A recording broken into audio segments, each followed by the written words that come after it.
व्यक्ति अच्छे चरित्र को क्या कर देती है, बिगाड़ देती है। और ये जो है सिमसोन के साथ जो ये घटना घट जाती है, वो धोखा खा जाता है। और यहाँ पे देखा जाता 4 पद में कि आप इस प्रकार से, इसके बाद वह सोरेक नामक घाटी में रहने वाली दलीला नामक एक स्त्री से प्रीति करने लगता है। देखो मेरे प्रिय मेरे भाई बहन, यहाँ पे देखेंगे जो सिमसोन था वो क्या किया, एक वेश्या से अपने दिल को लगा बैठा। एक स्त्री से उसने क्या करने लगा, प्रीति करने लगा। ये यहीं से अब इसकी कमजोरी चालू हो जाती है।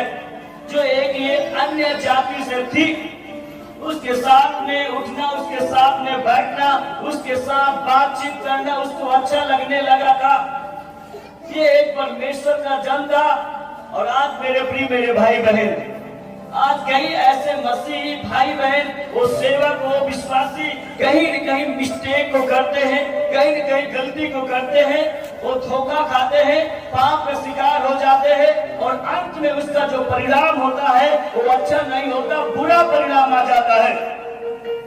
और यहाँ पर ये जो सिमसोन था, एक ताकतवर इंसान, एक अभिषेक, ये जाकर एक वेश्या से दिल को लगा बैठता है।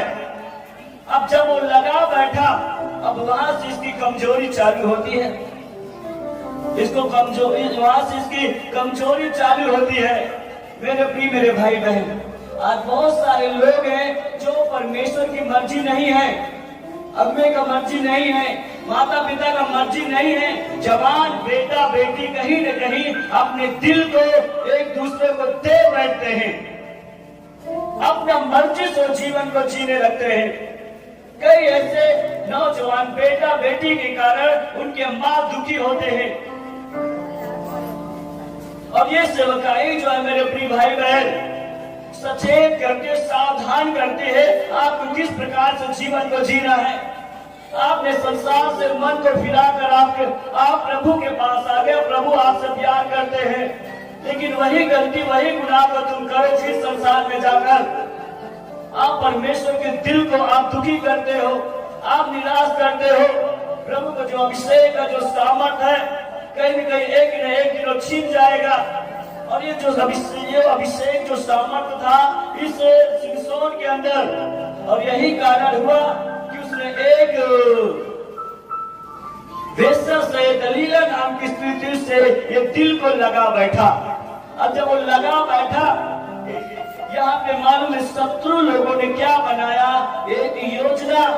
शैतान क्या करता है, एक हमारी कमजोरियों को पकड़ लेता है। सावधान रहने की जरूरत है। अगर सचेत नहीं रहा तो शैतान जो है हमारी कमजोरियों को पकड़ेगा और हमें तबाह कर देगा। अभी आपने इस वचन में देखा कि वो जो है एक स्त्री के पास गए, फलिस्ती लोगों ने, दलीला नाम की जो स्त्री थी, और उसको फुसला कर कहने लगे, ऐसा है जो तेरे साथ में उठता है, बैठता है, तुझसे प्रीति करता है, ऐसा कर, उसके महाबड़े बल का भेद क्या है, तू पूछ ले उसका राज क्या है। अब पूछ ले ताकि हम उस पर क्या हो जाए, प्रबल हो जाए, उसको हम मार सके। ऐसा शत्रु ने क्या किया, प्लानिंग किया, तो उसको फुसलाया। लेकिन नीति वचन 1:10 क्या कहता है, यहाँ पे लिखा है, हे मेरे पुत्र, जब पापी लोग तुझे फुसलाए तो उनकी बातों को ना मानना। Hallelujah, hallelujah. नीति वचन 1:10 कहता है, हे मेरे पुत्र, आज यीशु यही कहना चाहता है, हे मेरे बेटे बेटियों, पापी लोग जब तुझे फुसलाए तो उनकी बातों को ना मानना। तो कहीं न कहीं आपको धोखा देने पर है, कहीं न कहीं छल करने पर है, कहीं न कहीं वो मुझसे तुझसे दूर कर देगा, तो कहीं न कहीं पाप का शिकार होगा और खत्म हो जाएगा, अपनी जिंदगी को अंत करेगा। कुछ ऐसे सिचुएशन में भाई बहन पहुंच जाते हैं, ऐसी दशा में पहुंच जाते हैं, वहां से फिर उनको निकलना फिर बड़ा मुश्किल हो जाता है।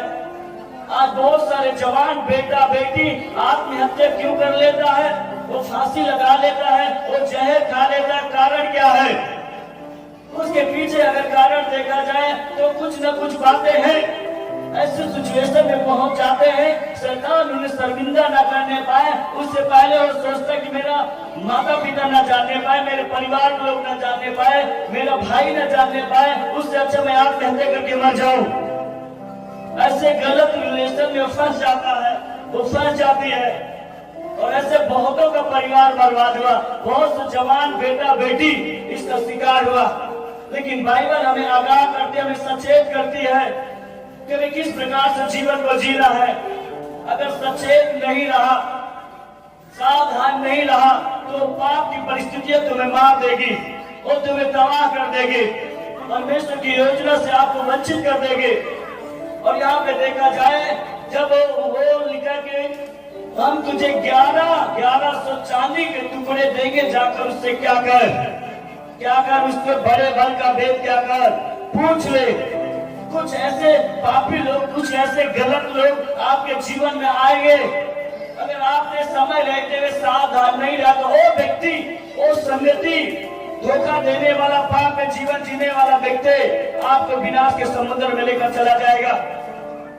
यहाँ पे देखने की जरूरत है कि यहाँ पे उसने क्या किया, उस दलीला जो समझौता कर लिया, ठीक है, और प्यार करने का नाटक सिमसोन से झूठा किया, और आकर उससे कहा, दलीला ने कहा, ये बता कि तेरे बड़े बल का भेद क्या है, तेरे बड़े बल का भेद क्या है। उसने कहा कि यदि मैं 7 तांतों से बांधा जाऊं जो नई है, किसी काम में ना आई हो, तो मैं एक साधारण मनुष्य हो जाऊंगा।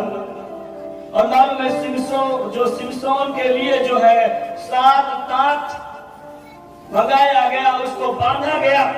और जब वो बांधा गया तो वचन में लिखा, जब 7 उसका पढ़ोगे पद में, तो जब वो बांध दिया गया तो उसने दलील लगा दिए, हे सिमसोन देख, फलिस्ती तेरे दुश्मन तेरे घात में लगे हैं। और वो जैसे इस बात को सुना तो वचन में लिखा है कि उस 7 तांतों को ऐसा तोड़ दिया जैसा सन, और एक जो सूत होता है आग के पास ले जाए तो पिघल जाता, उसी प्रकार वो तांतों, जो 7 तांतों थी, वो आग के समान वो क्या हो गया, पिघल गया। यहाँ पर एक बात को ये देखा जाता है, उस अभिषेक की एक पावर को, उस अभिषेक की सामर्थ को वहां पे देखा जाता है जो परमेश्वर द्वारा दिया गया था सिमसोन को।